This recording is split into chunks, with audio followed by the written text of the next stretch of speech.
বিসমিল্লাহির রহমানির রহিম। আজকের ভিডিও টিউটোরিয়ালে আপনাদের স্বাগতম জানাচ্ছি। আজকে যে ভিডিও টিউটোরিয়াল নিয়ে আমি এসেছি সেটা হচ্ছে গুগল ড্রাইভের ব্যবহার। গুগল ড্রাইভ একটা ক্লাউড স্টোরেজ।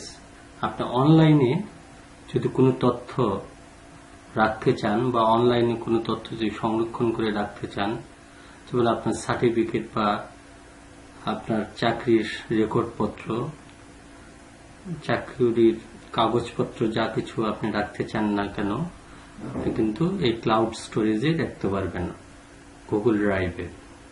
তো চলুন দেখা যাক কিভাবে গুগল ড্রাইভে আমরা সহজে তথ্য সংরক্ষণ করতে পারি।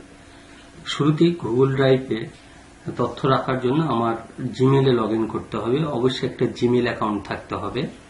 তাই আমি গুগল ড্রাইভে প্রবেশ করার পর শুরুতে জিমেইলে যাচ্ছি গুগল ক্রোম ব্রাউজারের মাধ্যমে। ইতিমধ্যে আমরা জেনেছি যে কিভাবে জিমেইলে প্রবেশ করতে হয়। আমি এই প্রক্রিয়াটি আবার নতুন করে দেখাবো না, আমরা জেনেছি। আমার এখানে একটা জিমেইলে লগ ইন করা আছে, তাই আমি জিমেইলে যাচ্ছি। যদি লগ ইন করা থাকে সরাসরি আমি জিমেইল আইকনটাতে ক্লিক করে জিমেইলে যেতে পারবো। জিমেইলে আমি প্রবেশ করেছি। দেখুন ইনবক্স, সেন্ড, ড্রাফট এই অপশনগুলো দেখতে পাচ্ছি আমরা। জিমেইলে প্রবেশ করার পরে গুগলের যে নিজস্ব অ্যাপস আছে, 9টা ডট আছে, গুগল অ্যাপসে আমি ক্লিক করব। ক্লিক করার পরে দেখুন এখানে অনেক অপশন আছে, account, search, map, YouTube, play. তো সেক্ষেত্রে আমার ড্রাইভ নামে একটা অপশন আমরা দেখতে পাচ্ছি, ড্রাইভে যাব।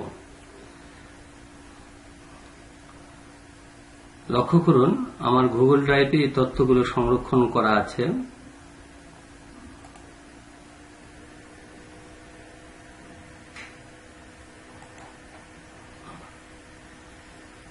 আচ্ছা, আমি গুগল ড্রাইভে কি তথ্য রাখতে চাই সেটা আমাকে অবশ্যই জানা থাকতে হবে এবং তথ্যটি কোথায় আছে এটা আমার জানা থাকতে হবে। সেক্ষেত্রে আমি এখানে নিউ নামে একটা অপশন দেখতে পাচ্ছি, নিউ গেলাম। গিয়ে দেখুন নিউ ফোল্ডার। আপনি ইচ্ছা করলে একটা নতুন ফোল্ডার তৈরি করে সেখানে তথ্য সংরক্ষণ করে রাখতে পারবেন, যে আপনার বোঝার সুবিধার্থে, আপনার খুঁজে পাওয়ার সুবিধার্থে। এখানে আরেকটা অপশন আছে ফাইল আপলোড। আপনি যে একটা একটা করে ফাইলকে আপলোড করতে পারবেন। লেখা আছে ফোল্ডার আপলোড। আপনি যদি কোনো তথ্য ফোল্ডারের মধ্যে রেখে থাকেন, পুরো ফোল্ডারটা যদি আপলোড করতে চান, যে এই অপশন থেকে করে, যেমন আমি এখানে ফোল্ডার আপলোডে ক্লিক করছি। লক্ষ্য করুন এখানে ডেস্কটপে যাব। আপনার যে ফোল্ডারটা আছে ডেস্কটপে থাকতে পারে, কম্পিউটারের এই ড্রাইভগুলোতে থাকতে পারে। ডেস্কটপে আইসিটি নামে একটা ফোল্ডার আছে, লক্ষ্য করুন। এখানে এটাকে নির্বাচন করে আপলোডে ক্লিক করব। এখানে দেখা আছে যে দিস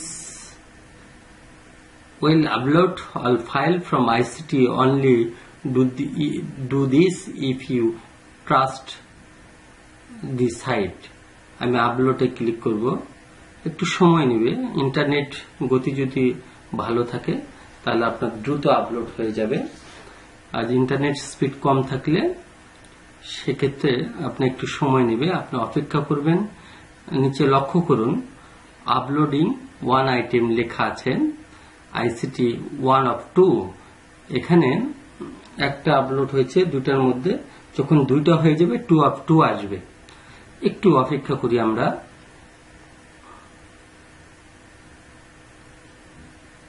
প্রোগ্রেস হচ্ছে।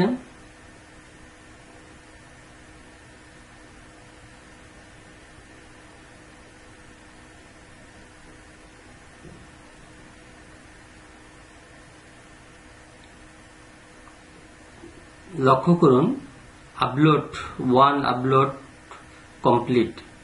এখানে ডান পাশে একটা চেক মার্ক আছে, এখানে ক্লিক করলে একটা ফোল্ডারের মতো আইকন থাকবে, যে আসলে ফাইলটা কোথায় আপলোড হয়েছে। এখানে লোকেশনটা ফোল্ডার আইকনটাতে ক্লিক করে আমার কিন্তু দেখতে পাবো। দেখুন লক্ষ্য করুন এই যে আইসিটি নামে একটা ফোল্ডার কিন্তু এখানে আপলোড হয়েছে। আর যদি আমি ফাইল আপলোড করতাম তাহলে এইভাবে ফাইল আকারে দেখা যেত। তাই আমি এই যে আপলোড করা ফোল্ডারটি আছে এটা আমি যে কোনো কারো কাছে শেয়ার দিতে পারি। সেক্ষেত্রে আপনি তার ইমেইলে শেয়ার দিতে পারেন, অথবা লিঙ্কটা কপি করে যদি শেয়ার করেন সেক্ষেত্রে আপনি সেই ফাইলটি পেয়ে যাবেন। গুগল ড্রাইভে অনেক বড় বড় ফাইলগুলো আমরা শেয়ার করতে পারি, যেগুলো ইমেইলে যায় না, সেগুলো ড্রাইভ শেয়ারের মাধ্যমে আপনারা দিতে পারি। এখানে লক্ষ্য করুন, আইসিটি যে ফোল্ডারটি আছে তার ডান পাশে 3 ডট আছে, এখানে শেয়ার নামে একটা অপশন আছে। আমি প্রথমে এই শেয়ারে ক্লিক করছি। লক্ষ্য করুন, আমি এটা কাকে শেয়ার করব, ধরুন ফয়সাল 01738, এখানে আমি শেয়ার করছি। ডান পাশে লক্ষ্য করুন এডিটর অপশন আছে। এডিটর যদি না করা থাকে আপনি ফাইলটিকে ডাউনলোড করতে পারবেন না। ভিউয়ার থাকলে শুধু ভিউ করতে পারেন, কিন্তু এডিটর অপশনটা অবশ্যই নির্বাচন করতে হবে। দেখতে সেন্ড করলেই এই ফোল্ডারটি চলে যাবে,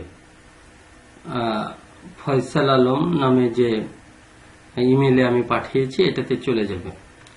এখন আমি যদি লিঙ্কটাকে যদি কপি করতে চাই সেক্ষেত্রে এখানে যাচ্ছি, যার পর শেয়ার কপি লিঙ্ক। ধরুন যে ইমেইলে আমি আছি এই ইমেইলেই আমি আবার এই লিঙ্কটাকে পাঠাবো, অথবা আপনি যাকে পাঠাবেন সে শুরুতে আগে জিমেইলে যেতে হবে। লিঙ্কটাকে কিন্তু আমি কপি করেছি। লক্ষ্য করুন জিমেইলে ইনবক্সে যেতে গেলে আপনি জিমেইল অ্যাপস যেগুলো আছে, গুগল যে অ্যাপস গুলো আছে, এখানে জিমেইলে অ্যাপসটাতে ক্লিক করলে আপনাদের কম্পোজ অপশন আসবে। এখানে টাচ করে আপনি একটু কার কাছে পাঠাতে চান সেক্ষেত্রে আমি এখানে ইমেল অ্যাড্রেস, মানে আমি যে ইমেইলে আছি সেই ইমেল অ্যাড্রেসটা এখানে আমি লিখছি। লেখার সঙ্গে সঙ্গে দেখেন ইমেল অ্যাড্রেসটি চলে আসছে। এখন আমি লিঙ্কটাকে এই যে এখানে যে আছে খালি জায়গা বডি, ইমেইলের যে বডিটা আছে এখানে আমি পেস্ট করব। পেস্ট করার পর সাবজেক্ট দিতে পারি, যেমন আইসিটি, যে কোনো একটা নাম দিতে পারেন আপনারা, দিয়ে সেন্ডে ক্লিক করব। দেখুন লক্ষ্য করুন, আপনি যার কাছে ইমেল করবেন তার ঠিকানাটা লিখে এইভাবে এই প্রসেসে যদি আপনি সেন্ড করেন তাদের লিঙ্কটা সহ চলে আসছে। আমি শুধু লিঙ্ক কপি করেছিলাম, করে পেস্ট করেছি, এই লিঙ্কের সাথে কি ফাইল আছে সরাসরি শেয়ার দেওয়া হয়ে গেছে।